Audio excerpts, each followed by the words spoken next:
Je suis très heureuse de venir dans ce quartier où je n'étais jamais venue. À Nancy, tu m'avais dit, il faudra que tu viennes. Et tu as raison de m'y avoir convié, Shaines. Je suis très heureuse d'être ici auprès d'amis. Bien sûr, le président du Conseil général, Michel Dinet, depuis longtemps. Mathieu, je vois que Mathieu est venu avec ses fans. Vous avez raison d'être des fans de Mathieu. Voilà, c'est un garçon extraordinaire et qui a beaucoup contribué au projet de François Hollande en travaillant aussi à mes côtés au PS à Paris, je le dis. Et sans arrêt entre les deux. Nous sommes là avec beaucoup de candidats. Christian Eckert, qui est un formidable batailleur contre la droite, notamment sur toutes les inégalités fiscales. Il l'a été pendant tout ce mandat et je sais qu'il sera à nouveau député. Et puis Dominique Potier, qui bien sûr se présente contre Nadine Morano.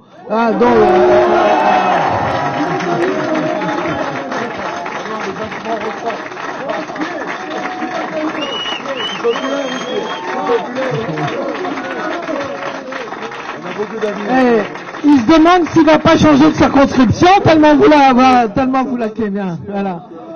Non, mais tout le monde sait très bien quel combat il mène, comme nous tous et comme Shaines le montre ici. Et puis je voudrais que Jean-Paul Monin se mette à côté d'elle parce que c'est le maire des Serres, vous le savez. Et les suppléants, ça compte. Voilà, donc d'abord vous dire que Shaines Kerouni, je la connais depuis longtemps. Voilà, c'est d'abord une femme de gauche, une femme engagée, mais c'est surtout une républicaine. Et aujourd'hui, on a besoin de parler de la République, surtout dans des quartiers comme le vôtre.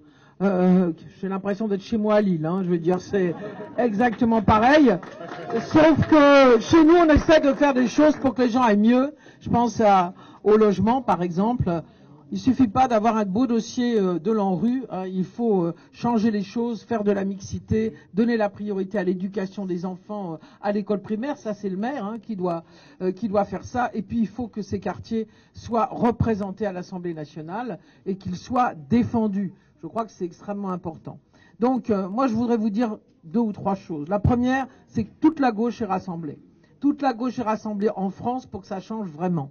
François Hollande est élu, alors certains, et notamment les jeunes, là je m'adresse aux jeunes, dans les quartiers où je vais tous les jours, et dans les miens à Lille, me disent ça y est, il a dégagé. Ah, c'est bien, mais il y en a encore d'autres à dégager. Notamment, il y a un député ici, on aimerait bien qu'il soit plus là.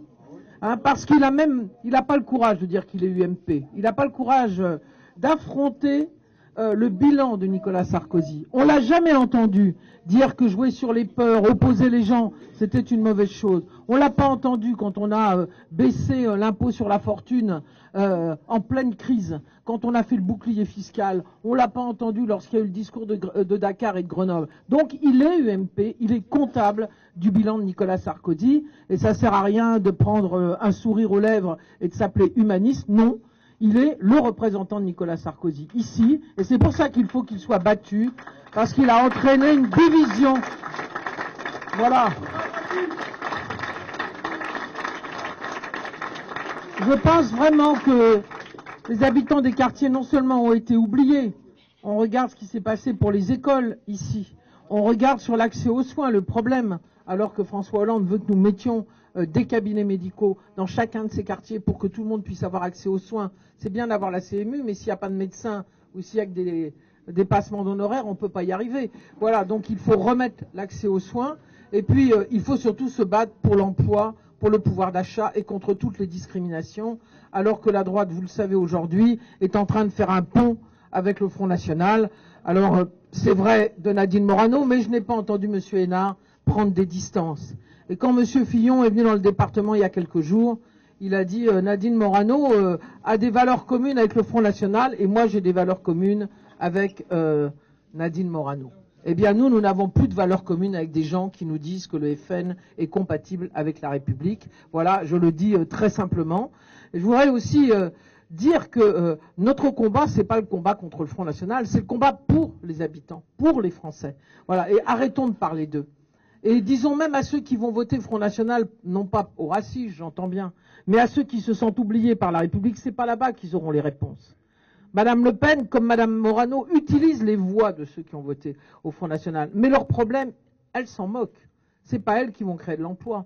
C'est pas elles qui vont remettre de la justice fiscale et relancer le pouvoir d'achat. C'est pas elles qui vont remettre à la rentrée des enseignants, comme on va le faire avec François Hollande et Jean-Marc Ayrault. C'est pas elles qui vont remettre des policiers dans les quartiers, non. Ou fixer des règles pour que l'accès au logement social soit plus forte, qu'il y ait une réduction des factures énergétiques. Non, eux sont contre tout cela. Vous le savez d'ailleurs, ils ont déjà prévu d'augmenter la TVA, c'est voté d'ailleurs. Au 1er octobre, nous allons annuler cela et Chaynesse va voter avec les deux mains pour annuler au mois de juillet. Hein. Voilà, donc je voudrais dire simplement, on peut répondre à quelques questions si vous voulez, je voudrais dire simplement une chose, c'est que beaucoup de Français pensent que le travail est fait parce que Nicolas Sarkozy est parti. Non, la moitié du travail est fait. Nous sommes fiers de voir que François Hollande déjà redonne des couleurs à la France, que la France est à nouveau entendue en Europe, que maintenant beaucoup de dirigeants européens sont derrière lui pour défendre la croissance et l'emploi, ce qui est la priorité, l'emploi, l'emploi, l'emploi.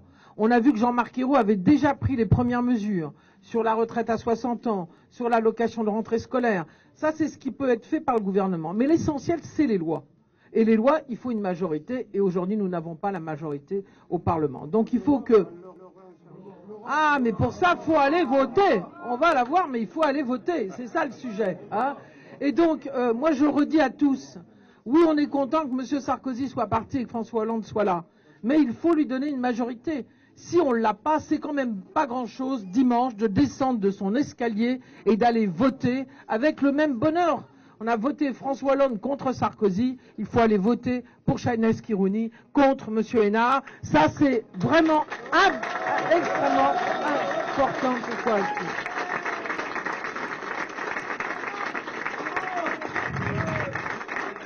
Et puis, je vais vous le dire, dès la rentrée, bien sûr, il y a ces lois, la grande loi fiscale, les lois sur les contrats de génération et les contrats d'avenir qui doivent être votés avant l'automne, car on va commencer à embaucher 100 000 jeunes la première année.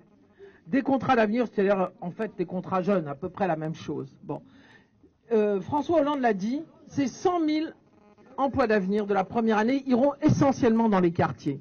Mais pour ça, il faut avoir des élus qui aillent les chercher. Je ne vois pas le maire de Nancy se battre pour aller chercher des emplois jeunes. Je le dis comme je le pense. Monsieur Hénard, n'en parlons pas puisqu'il ne sera plus là. Alors il faudra Chaynesse, qui ira d'un quartier à l'autre. Voilà. Mais c'est vrai. Qui ira voir les associations et qui leur dira, donnez-moi votre dossier. Je vais aller, moi, les défendre à la préfecture parce que le gouvernement a décidé, je suis un des députés qui a voté ces contrats d'avenir, nous sommes prioritaires dans nos quartiers, eh bien si le maire ici ne fait pas son travail parce qu'il ne veut pas défendre une loi de la gauche, eh bien moi je vais le faire. Voilà. Et dès la rentrée, on aura besoin de Chaynesse pour défendre effectivement ces emplois d'avenir ici dans les quartiers. Voilà, mais ça c'est la prochaine étape, hein. Moi, vous savez comment je suis, une étape après l'autre. Hein. On a gagné les cantonales, on a gagné les régionales, on a gagné le Sénat, on a gagné la présidence de la République. Il faut gagner les législatives. Après, on va s'occuper des municipales. D'abord les législatives. Hein. Je crois que c'est...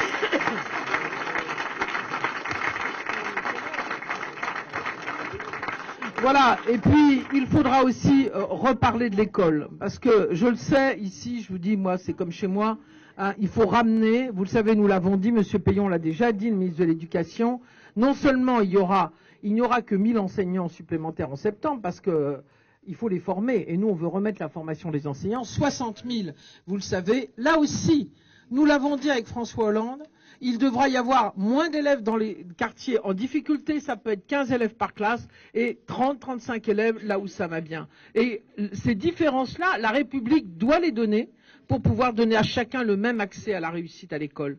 Voilà un exemple aussi pour lequel il faudra que Chaynesse aille revoir ici les écoles et aille dire à Vincent Payon, j'ai besoin à tel ou tel endroit d'avoir des enseignants complémentaires, des rasettes pour aider les enfants en difficulté. Voilà ce qu'elle fera dès la rentrée. Je lui dis tout de suite, hein, là tu as fait la campagne, dans une semaine tu es à l'Assemblée, tu n'auras pas de vacances. Voilà. Car ils vont être obligés de voter. Voilà. Ah, Christian,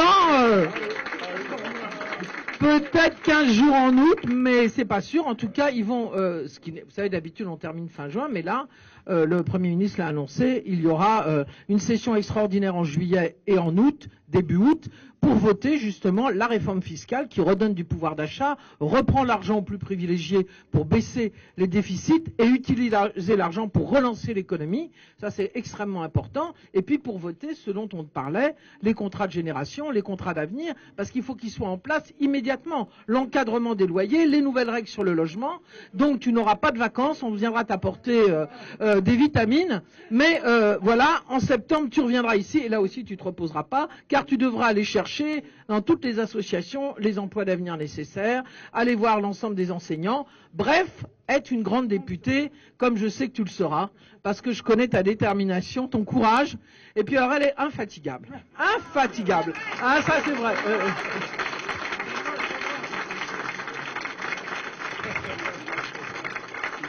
Alors vous imaginez, Christian, il est déjà à l'Assemblée, et je l'ai dit, c'est vraiment quelqu'un qui s'est battu. Ce dernier jour, je peux hurler, c'est pas de problème. C'est un de ceux qui s'est le plus battu, je veux dire, contre le bouclier fiscal, contre la baisse de l'impôt sur la fortune. Voilà. Mais vous allez voir, à la place de M. Hénard et de Mme Morano, regardez qu'il va y avoir Chaynesse et Dominique. Ça va pas être... Et quand vous allez regarder du côté gauche de l'Assemblée, vous allez voir, et j'en suis quand même très fier, il va pratiquement y avoir la moitié de femmes dans le groupe socialiste. Un peu moins de la moitié, mais on n'en a que 17% aujourd'hui. On aura 40 à 45% de femmes. Voilà. Et des jeunes femmes. Voilà.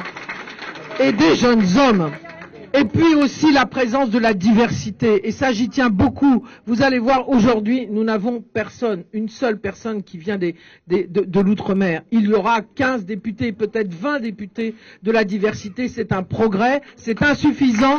Il faut que la France se retrouve à l'Assemblée nationale. Voilà. Et ça aussi, j'en suis très fier. Parce que c'est le Parti socialiste qui a porté ces règles. Ça n'a pas été facile, vous avez compris, d'imposer qu'il y ait autant de femmes. Encore qu'ici, je dois reconnaître que nous avons été aidés par Mathieu Klein, qui est un formidable premier secrétaire fédéral, et qui a le patron des socialistes ici, et qui a porté la rénovation avec fougue, avec Michel Dinet. Ça n'a pas été partout pareil, mais ici, il faut le reconnaître. Voilà. Donc, vous voyez...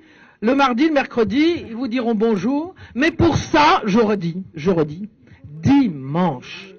Et là, je vais terminer par quelque chose de désagréable vis-à-vis de vous. 36% seulement de votants ici, dimanche dernier. 36%. Et où sont les 65% d'autres qui ont le droit de vote? Ils dorment? Non. Lundi, ils diront, oh là là, ça y est, c'est foutu. Non. Allez les réveiller. Expliquez-leur que Sarkozy est parti, mais qu'il y en a d'autres qui doivent partir. Voilà, expliquez-leur qu'on a besoin d'avoir Chaynesse à l'Assemblée pour défendre. Franchement, je le dis là très très sérieusement. Et parlez surtout aux jeunes qui croient que le travail est terminé. Non, non et non. Allez, un bulletin, descendre de chez soi une demi-heure de prix pour que votre vie change, pour que les 5 plus belles années de leur vie soient des années où la gauche est majoritaire et leur redonne l'avenir pour eux, pour construire leur famille. Voilà, dites-leur ça, je vous en supplie, parce que rien ne serait pire qu'à quelques voix, Chaynesse ne soit pas député dimanche. Voilà, je compte sur vous, merci beaucoup.